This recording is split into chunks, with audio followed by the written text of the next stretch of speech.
Hey guys, and welcome back to the channel, and welcome to Poiyda's Monday Night Metal M&M episode 6. 3 sixes, because it's metal. Anyway, I'm just going to go slightly off topic, and change the format up a little bit for this week. I've been listening to a lot of black metal over the weekend, and we have Tassie's own Permafog, who I may have mentioned having seen in Hobart last weekend on the Friday night. Well, I finally got around to uploading 2 tracks that I filmed there, so I'm not sure which one might have been Bone Corruption, or I can't think of the other song off the top of my head. It's one of them. Anyway, that's what's behind me. So I spent a fair bit of Saturday listening to Permafog to actually try and figure out which song was which on my phone. Yesterday I stayed up way too late, or it was into this morning, watching Isan from Emperor do a bunch of playthroughs for a variety of songs from both his solo projects and Emperor. And I was also listening to quite a bit of the early Ulva stuff. So I've got my records here. We've got Bergtat, if that's how we actually pronounce it, the first album, and these guys did change quite a bit, and I absolutely love this album. Very sort of majestic black metal was the way I would sort of describe it. And then we've got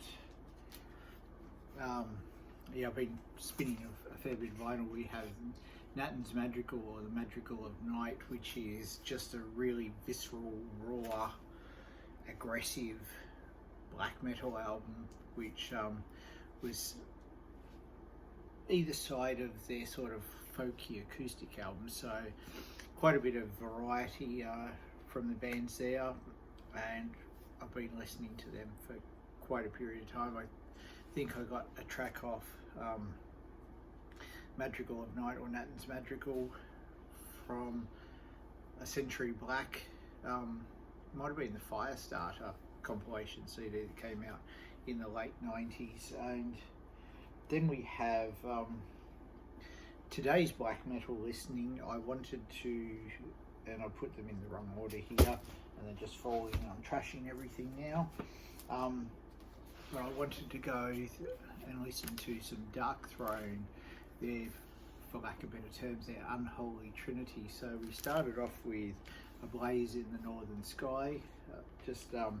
Unfortunately, these are represses.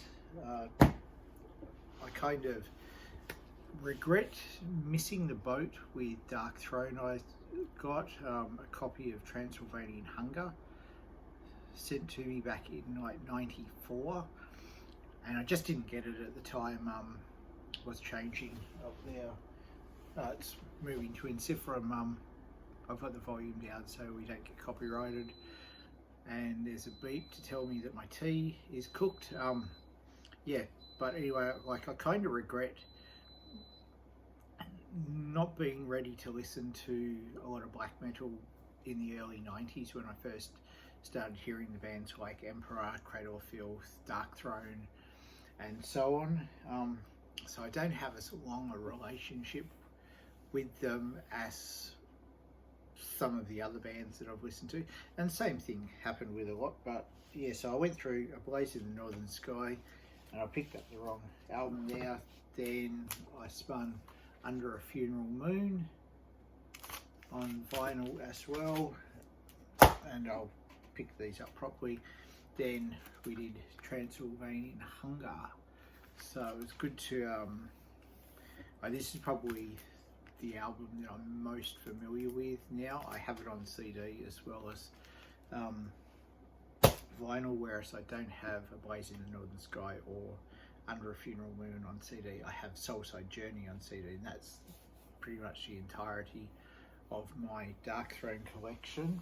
But I also wanted to, keeping it black and Norwegian, this Dod Heimsgard CD, not a CD, it's vinyl actually, album, and I don't know how to pronounce it. It's Cronet Til Conge. I think this is their first album.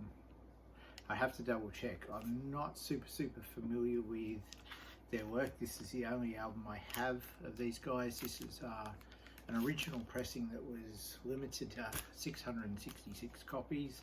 I think mine's like, it's etched on the run out. I think mine's like number 157.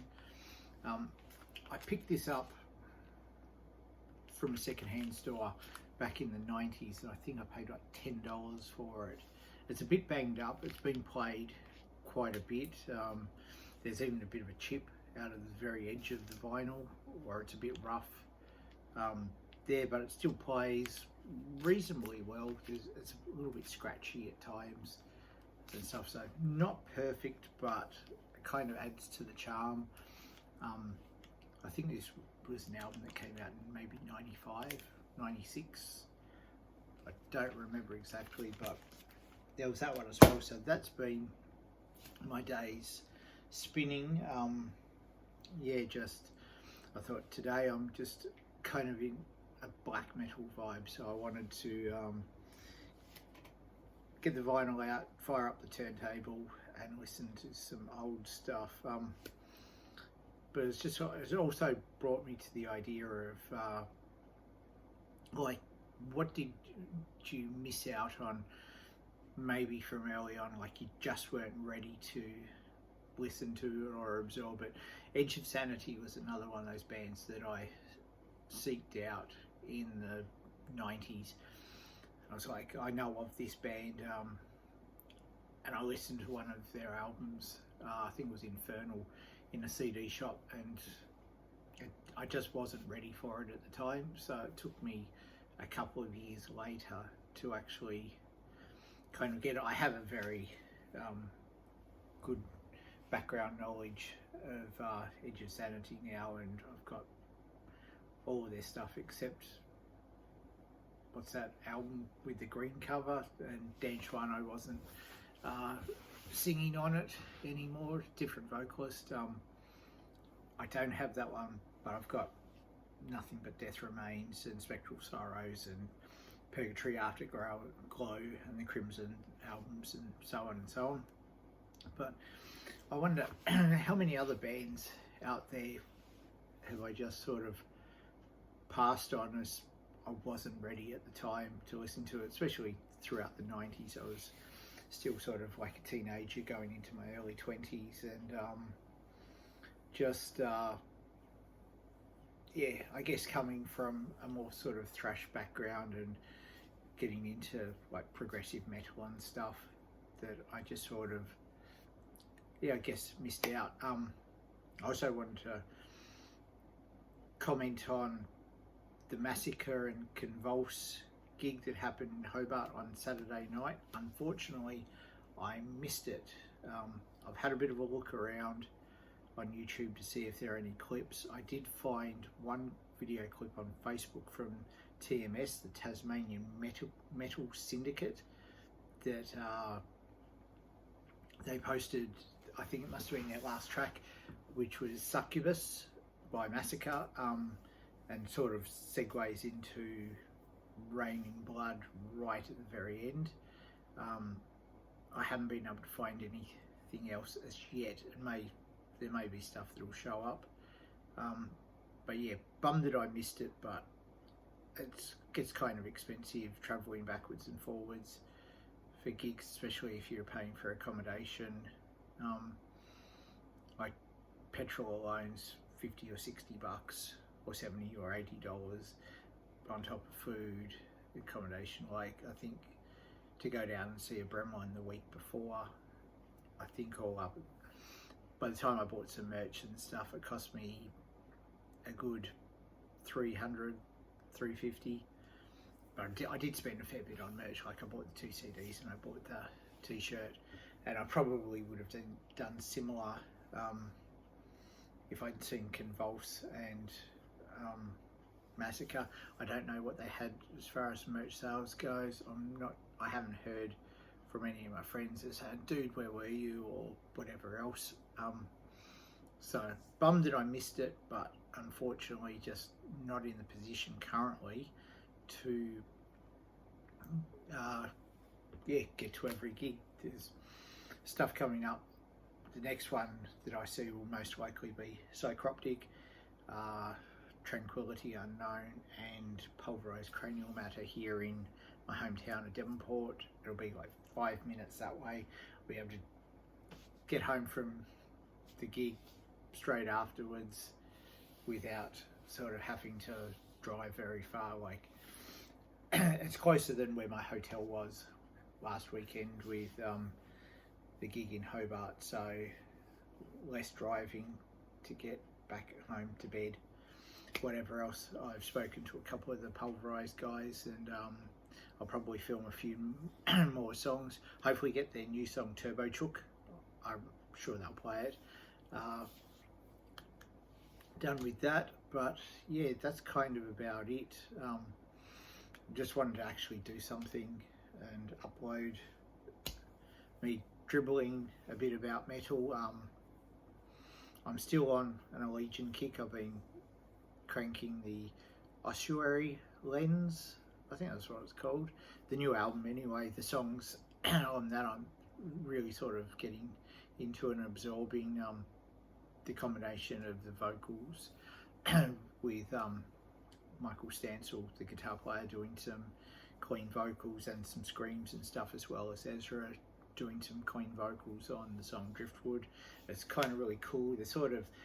They're a technical death metal band without, if you're unfamiliar, they're a technical band without really being like a tech death metal band.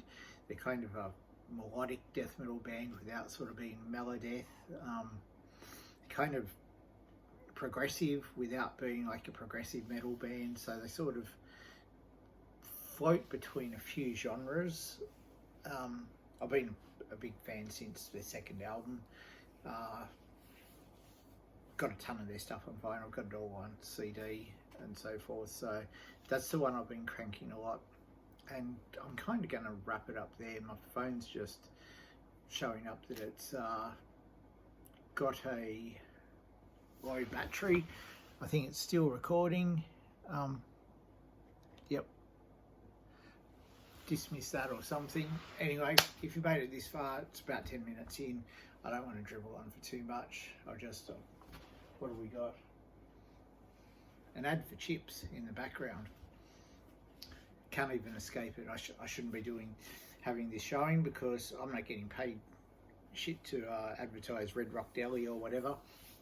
Anyway, if you made it this far, thanks for watching. Feel free to like, comment and subscribe.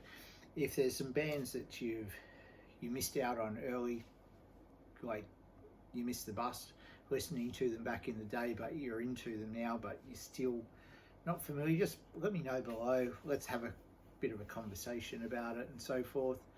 Anyway, until next time, I am over and out. Take it easy. Like, comment, subscribe, all that good stuff. And yeah, until next time, take it easy, guys.